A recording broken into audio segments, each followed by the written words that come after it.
Oke, welcome to Total Politik. Dan hari ini saya dalam suasana remang-remang bersama pengamat politik top berpersona Madura, Adi Praitno.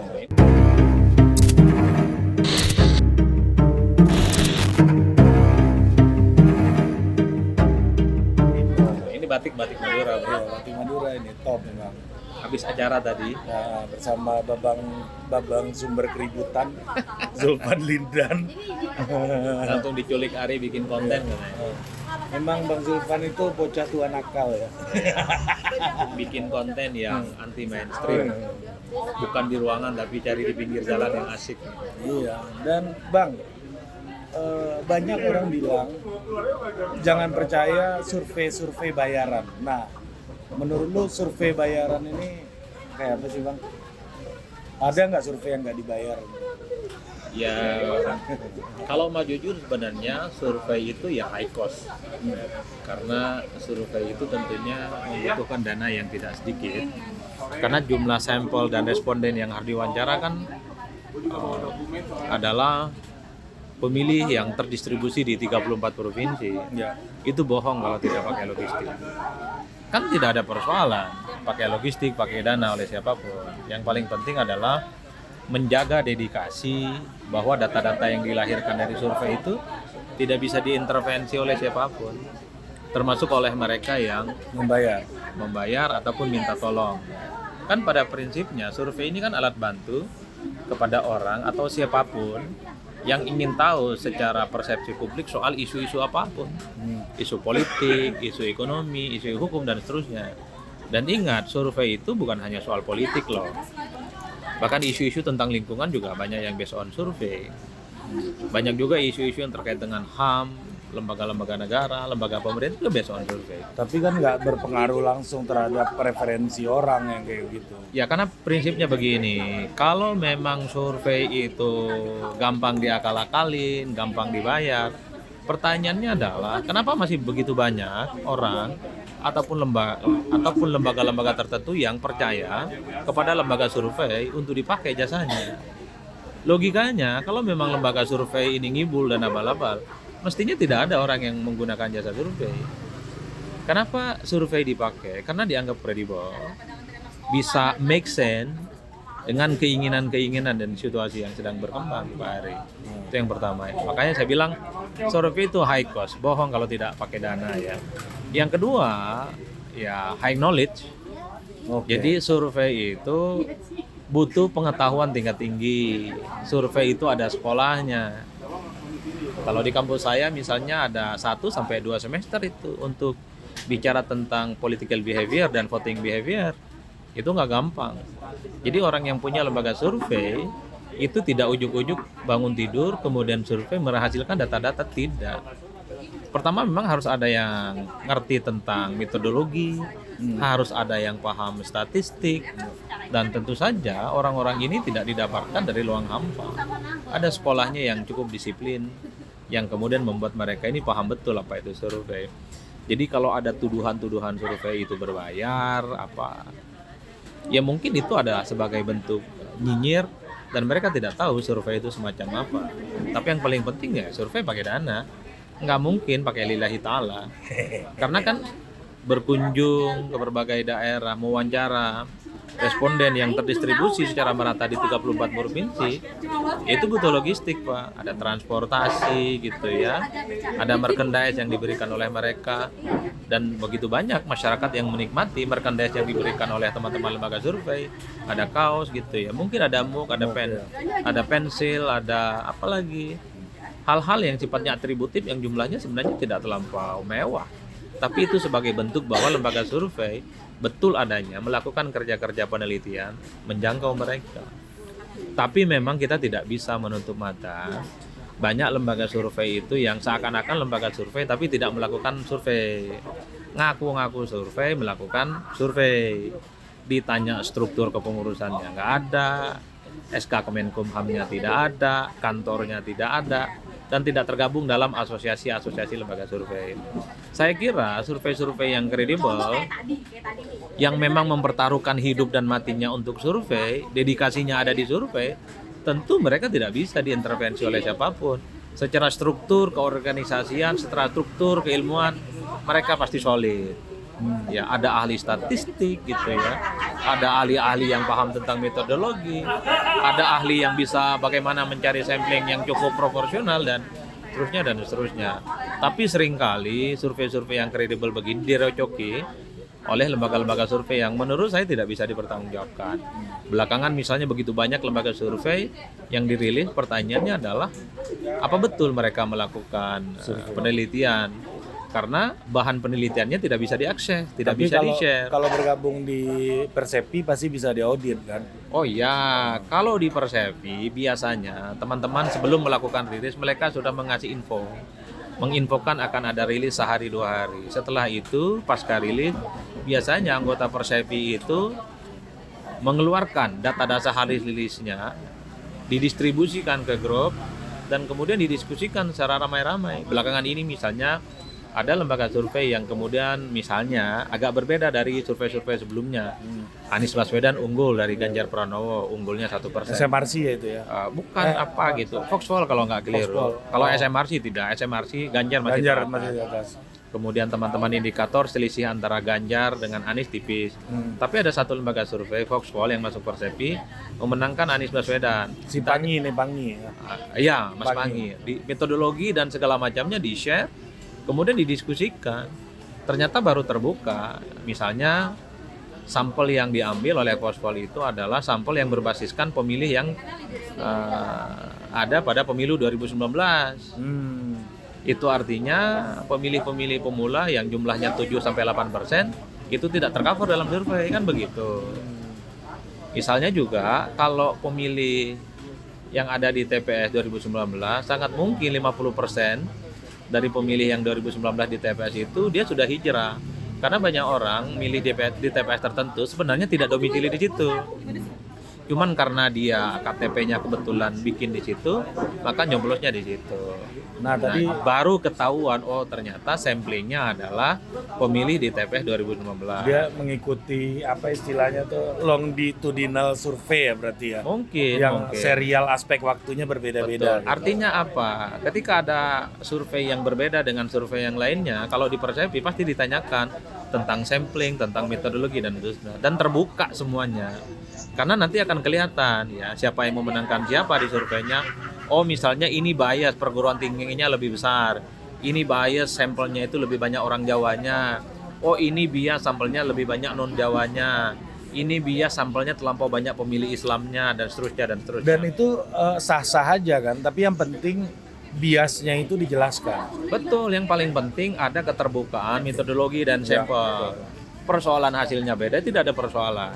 Disitulah pentingnya lembaga-lembaga yang menurut saya kredibel bisa dipertanggungjawabkan tergabung dalam asosiasi lembaga survei.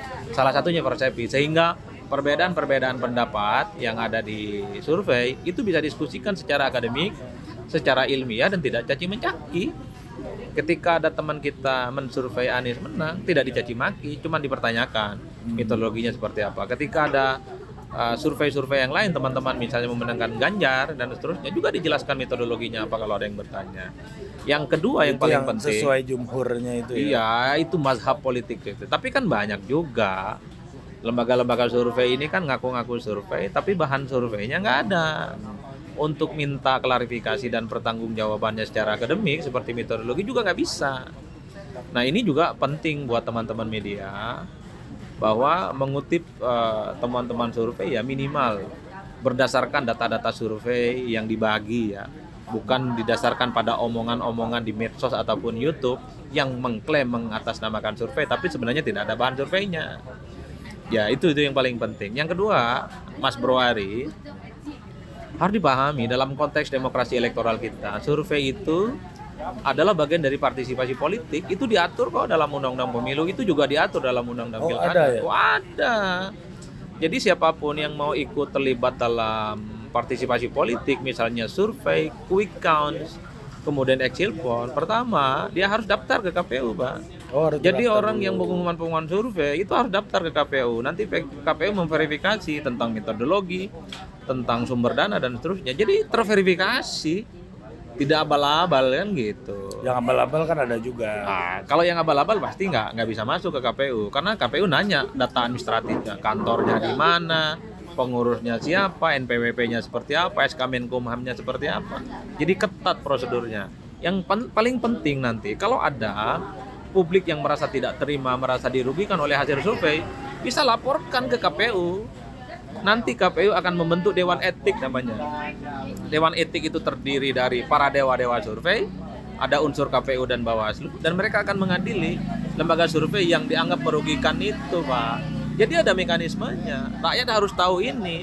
Ketimbang marah-marah di medsos nggak ada gunanya, maki-maki dan bully-bully di medsos nggak ada gunanya, mending kalau nanti jelang pemilu 2024 ada yang merasa dirugikan oleh survei, laporkan ke KPU, tanding ide di situ dengan orang yang dituduh dibayar itu. Tapi Problemnya adalah yang nuduh survei abal-abal, yang nuduh survei itu bayaran, nggak ngerti bukti apa-apa. dan nggak ada bukti juga. Selain nggak ada bukti, mereka juga nggak ngerti tentang logika survei itu. Kalau survei itu hanya soal uang, Mas Bro, besok saya akan suruh kau minta tolong lakukan survei yang kredibel, terukur, dan itu sesuai dengan realitas politik, ya.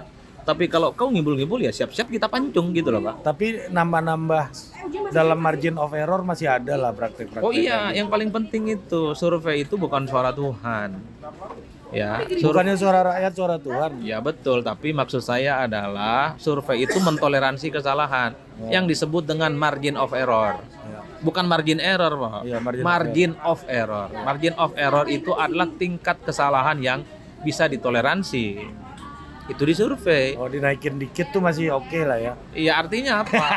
Artinya apa begini, kalau misalnya ada persaingan elektabilitas capres, Ganjar 20%, Anies misalnya 17%, margin errornya 3%. Bacaannya ini bisa yang unggul itu Anies atau yang di bawahnya Ganjar, atau Ganjar itu menang jadi 23%, Ganjar tetap 17%. Jadi harus dibaca bukan dalam angka hitam dan putih. Betul. Margin error 3% itu harus bisa menjadi miliknya Anies, bisa juga bisa menjadi miliknya Ganjar, plus dan minusnya gitu loh, Bos. Nah, Itu yang saya sebut bahwa ya survei adalah metodologi ilmu akademik gitu ya, yang saintifik, yang juga mentoleransi tingkat kesalahan, makanya ada margin of error. nah tapi kita pernah juga berbicara soal survei sebagai alat politik atau yang disebut dengan bandwagon effect gitu.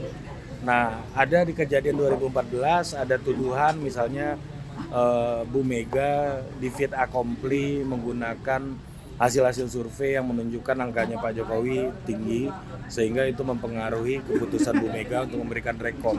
Dan pola yang sama, ini tuduhan-tuduhan yang beredar ya. Pola yang sama juga dilakukan dengan Mas Ganjar hari ini misalnya Pak Jokowi memberikan dukungan pada Mas Ganjar karena surveinya tinggi, dia diberikan Pak Jokowi dikepung oleh surveyor gitu ya, yang memperlihatkan bahwa surveinya Pak Ganjar tinggi, yang bisa ngalahin Mas Anies cuma Pak Ganjar gitu. Jadi keyakinan terbangun lepas dari benar atau enggak, tapi bagaimana survei ini juga bisa membangun keyakinan kayak begitu. Pada prinsipnya begini, survei itu hanya alat bantu kepada elit, kepada siapapun yang punya kepentingan. Mereka itu ingin tahu bagaimana peta kekuatan politik secara elektoral, baik pileg dan pilpres, Pak. Itu penting ya. Persoalannya adalah apa yang salah kalau partai politik ataupun kelompok-kelompok tertentu menggunakan jasa survei, konsultan politik untuk melakukan itu semua. Tidak ada yang salah. Soal bandwagon effect, anggaplah misalnya survei itu di Karang-Karang. Orang yang nuduh itu juga melakukan survei yang sama, Karang-Karang aja. Mereka hembuskan, mereka rilis, mereka sampaikan kepada media. Kan begitu ceritanya, Pak. Kan tinggal uji, apakah yang ngarang-ngarang, yang ngibul-ngibul itu dipercaya atau tidak. Saya menangkap, kenapa ada istilah bandwagon effect? Kenapa survei itu selalu menjadi konsumsi publik, bahkan menjadi preferensi pilihan elit? Karena survei yang dilakukan itu seringkali make sense. Kalau kalah menangnya soal pemilu itu hanya terkait dengan survei, ditentukan oleh survei yang menurut mereka di Karang-Karang, dibayar, mengkondisikan, dan seterusnya itu.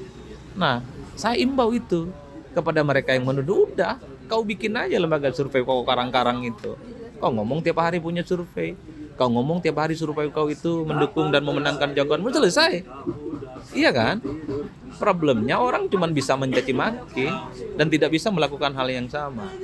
Makanya survei harus dibalas dengan survei, nggak bisa dengan caci maki dan bully-bully. Dan yang paling penting, survei itu butuh ilmu pengetahuan. Nggak bisa hanya dengan modal nekat. Sekali lagi, kalau kuliah tentang survei, ya 2 semester pun kadang nggak cukup gitu. Karena harus paham statistik, dia harus ngerti tentang teori-teori tentang political behavior dan seterusnya dan seterusnya.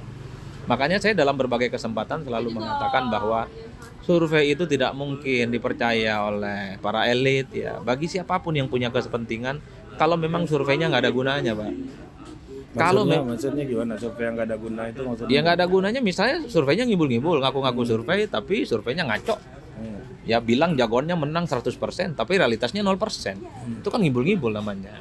Kenapa survei-survei sampai sekarang established, terutama yang kredibel lah, bertahan sampai sekarang dan rutin melakukan rilis, melakukan riset secara terbuka. Itu kerjanya banyak dan menumpuk, Pak. Kerjanya riset dan betul adanya. Tapi kan banyak juga lembaga-lembaga yang ngaku-ngaku survei, ingin ngakal-ngakalin survei. Metodologinya salah, ilmu pengetahuan tentang surveinya tidak pernah, turun ke lapangan juga tidak pernah, tapi ngaku-ngaku survei gitu loh, Pak. Yang itu yang merusak sebenarnya kredibilitas survei. Tapi aku lihat bagi saya, emas itu sekalipun di dalam lumpur tetaplah emas. Sekalipun lembaga survei dibilang gampang dikondisikan, gampang dibayar, hasilnya bisa dikondisikan dan seterusnya, nggak apa-apa. Dalam demokrasi itu boleh-boleh saja, Pak. Tapi yang jelas survei akan terus ada sebagai alat dan instrumen politik, dan itu selama masih make sense, selama itu dianggap berguna bagi elit dan sesuai dengan realitas, ya saya kira lembaga-lembaga survei akan tetap established dan tetap kuat, Bos. Nah, menurut lu, Bang, kalau keputusan partai disetir oleh survei itu merupakan sesuatu yang wajar gitu? Ya kan begini, partai dan elit itu mazhabnya ada dua, Bos. Ada yang percaya survei sebagai instrumen untuk mengukur pilihan politik. Yang kedua, mereka tutup mata dengan survei. Karena mereka ini seringkali menganggap bahwa struktur dan elit politik mereka itu adalah variabel-variabel yang paling penting untuk menentukan sikap politik. Banyak kok partai yang nggak setuju dengan survei. Banyak kok partai yang mengabaikan hasil survei. Ya nggak ada persoalan. Tapi banyak juga partai politik yang rasional. Segala keputusan politiknya, baik pileg, baik calon anggota dewan yang mau diusung, termasuk pilpres juga berdasarkan survei. Jadi survei ini kan suara publik sebenarnya. Bagaimana suara publik direkam? Ya, kalaupun toh tidak didengarkan ya biarin saja gitu loh, Pak. Karena survei kan bukan rukun iman, tak harus diyakini gitu, tak harus diimani gitu loh, Pak. Nah, kita masuk ke kotel efek gitu misalnya. Kayak kemarin tuh SMRC pernah melakukan dalam tanda kutip ya vonis gitu ya. Kalau tidak dukung Ganjar, maka suara PDIP hilang gitu. Nah, kesimpulan yang kayak begitu tuh itu udah masuk ranah temuan kah atau itu seperti tafsir yang merupakan opini menurut lo? Itu data survei, Pak. Lembaga survei seperti SMRC nggak mungkin membangun opini atau menyampaikan informasi apapun tanpa data-data survei yang didapatkan. Di survei-survei yang kita lakukan juga begitu, Pak. Maksudnya adalah banyak pemilih Ganjar saat ini ya, kalau tidak diusung itu cenderung kecewa ke PDIP. Itu kan perasaan saat ini, tapi kan kita tidak tahu perasaan bulan depan, tahun depan dan seterusnya. Jadi nggak perlu reaktif melihat survei itu. Artinya apa? Ketika ditanya kepada pemilih misalnya, kalau Ganjar misalnya tidak dicalonkan oleh PDIP, bagaimana sikap Anda? Apakah tetap memilih PDIP atau tidak? Ya sebagian dari mereka misalnya bilang tidak akan, sebagai bentuk kekecewaan karena misalnya PDIP tidak mengusung Ganjar. Itu kalau terjadi hari ini. Tapi kan pemilih kita ini kan iman politiknya sering beda, Pak. Ya karena Ganjar misalnya sekalipun tidak diusung misalnya oleh PDIP, karena Ganjar tetap kader PDIP, memperjuangkan siapapun capresnya dari PDIP, pemilihnya tidak akan pindah ke lain hati, Pak. Jadi itu yang harus dilihat sebagai up and down, turun naiknya sikap politik pemilih. Tapi memang saat ini kalau dilihat mayoritas pemilih dan konstituen PDIP itu lebih ingin dan menghendaki Ganjar Pranowo lah yang kemudian mendapatkan tiket pencapresan. Itu pada level pemilih.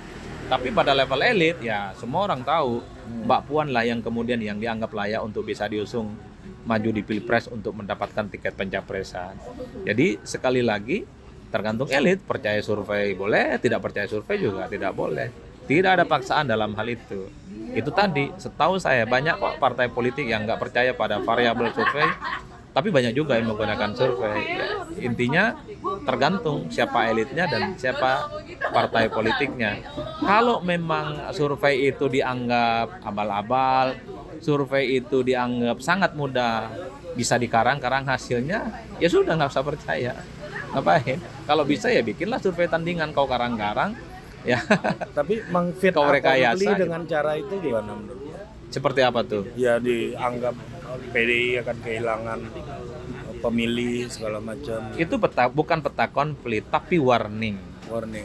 Warning bahwa sangat Karena ada yang mungkin, bilang Fadli Komdi salah satunya Bang Hasan Nasbi Persepi juga gitu. maksudnya sangat mungkin PDIP itu akan kehilangan sebagian pemilihnya. Ya, kalau tidak mendukung Ganjar Pranowo. Kenapa begitu? Karena banyak juga pemilih-pemilih PDIP itu adalah beririsan dengan Jokowi, di mana pemilih Jokowi itu beririsan dengan pemilih Ganjar.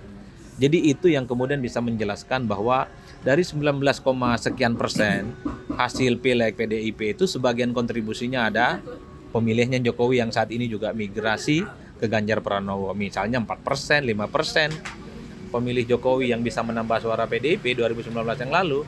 Kalau itu semua misalnya pindah ke Ganjar dan Ganjar tidak diusung, ya sangat mungkin itu akan hilang dari PDIP kalau melihat data survei saat ini. Tapi itu tadi, kalau bulan depan, tahun depan, sekalipun Ganjar tak dapat tiket dari PDIP misalnya, ya, tapi Ganjar tetap menunjukkan loyalitas dan totalitas pada kadernya, bisa saja pemilih yang awalnya kecewa kemudian masuk lagi ke barisan gitu loh Pak. Nah, Tapi yang jelas memang ada temuan-temuan dan data-data kalau PDIP mengusung Ganjar maju di Pilpres secara statistik ini akan menguntungkan PDIP secara berlipat ganda. Pilegnya akan naik dan Pilpresnya pun sangat mungkin untuk menang hat-trick. Itu data survei. Bagi yang meyakini ini ya monggo sebagai preferensi dan pilihan politik.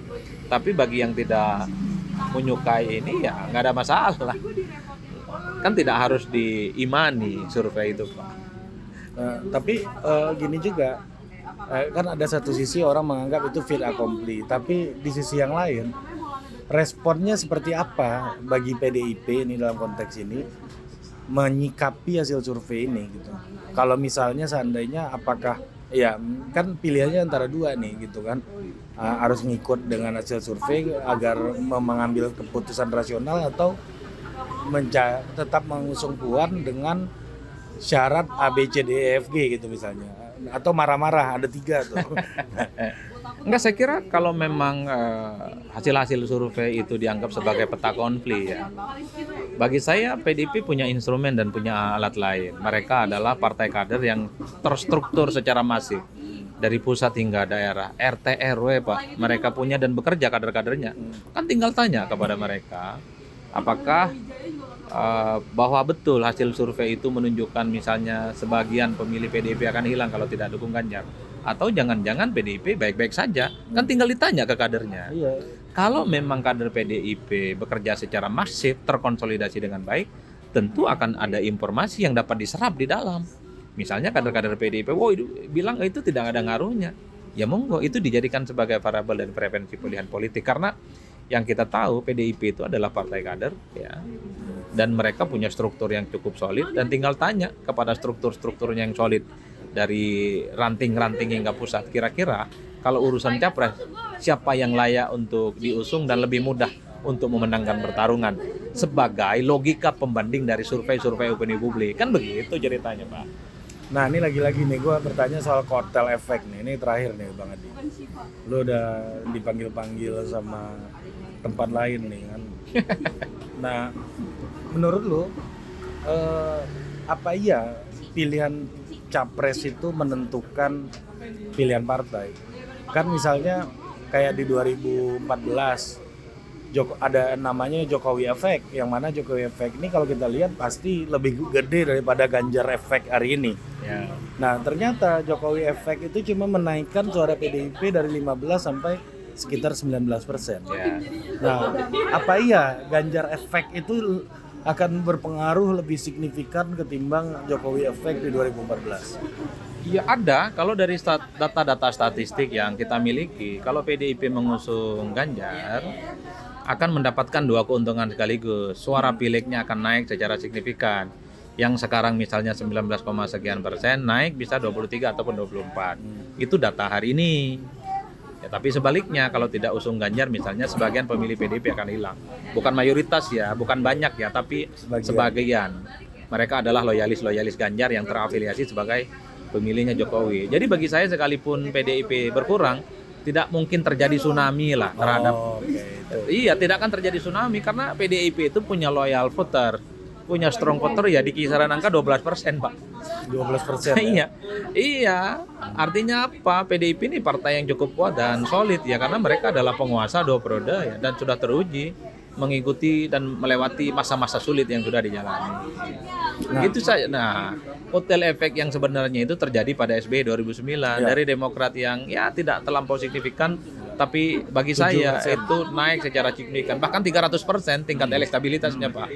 Yang kemudian kita sebut sebagai kotel efeknya SBY. 2014, 2019 itu kotel efeknya tidak terlampau signifikan karena di kisaran angka 3 ataupun 4%. Ya, betul. Bahkan Gerindra sekalipun tidak mendapatkan kotel efek secara signifikan. Padahal dua-duanya udah Gerindra tuh, capres-cawapresnya. Betul. 2019 justru Gerindra yang punya jagoan yang sama-sama dari Gerindra, suara di DPR-nya kalah sama Golkar. Golkar itu runner up perolehan kursinya. Ya. Padahal Golkar belum punya jagoan dan tidak ada jagoan di 2019. Jadi satu sisi kotel efek itu mitos dan satu sisi yang lainnya kotel efek itu ada realita faktualnya, terutama ketika SBY jadi presiden 2009. Pernah terjadi. Iya. Tapi dalam beberapa periode 2 pemilu terakhir ini jadi mitos dia. Ya, jadi mitos. Makanya di 2024 kita tidak perlu buru-buru mengambil kesimpulan apakah kotel efek itu mitos ataupun realitas. Nanti tunggu detik-detik akhir minimal sebelum pencoblosan akan kelihatan peta politik secara elektoral. Apakah capres itu akan memberikan dampak secara signifikan gitu ya terhadap pilihan partai politik pengusungnya. Udah itu aja. Nah, ini terakhir banget nih pertanyaan gue sebelum lu cabut nih. Apa iya pengamat politik yang muncul banyak di TV itu nggak punya proyek? Proyeknya sedikit gitu. Mitosnya begitu. Di TV itu kan nggak lama, Pak. Paling 45 menit atau ya sejam lah paling lama. Nggak sibuk-sibuk amat. Kan setelah itu kan bisa ngerjain proyek yang lain. Bisa terbang dari satu daerah ke daerah yang lain.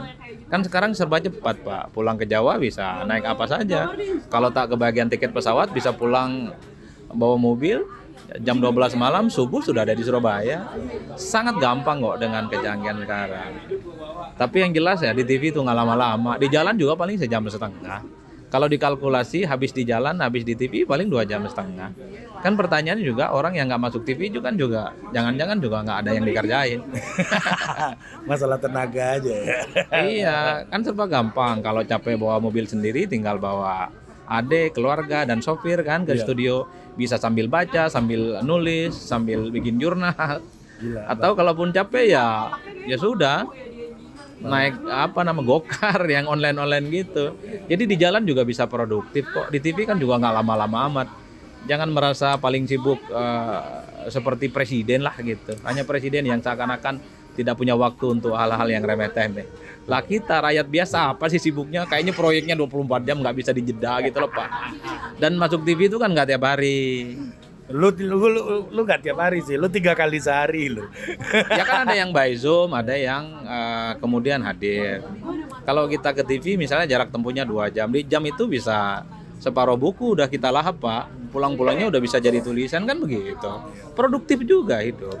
Yang dimaksud proyek saya nggak tahu. Proyek itu apa? Ilmu pengetahuan juga proyek. Nulis juga proyek. Yaitu ilmu pengetahuan proyeknya. Ya enggak. Betul. Nih, kan pemilu juga 5 tahun sekali, Pak. Emang pemilu tiap tahun, tiap bulan. Kan? Iya betul juga. Justru sangat mencurigakan nih kalau tiap hari ada proyek.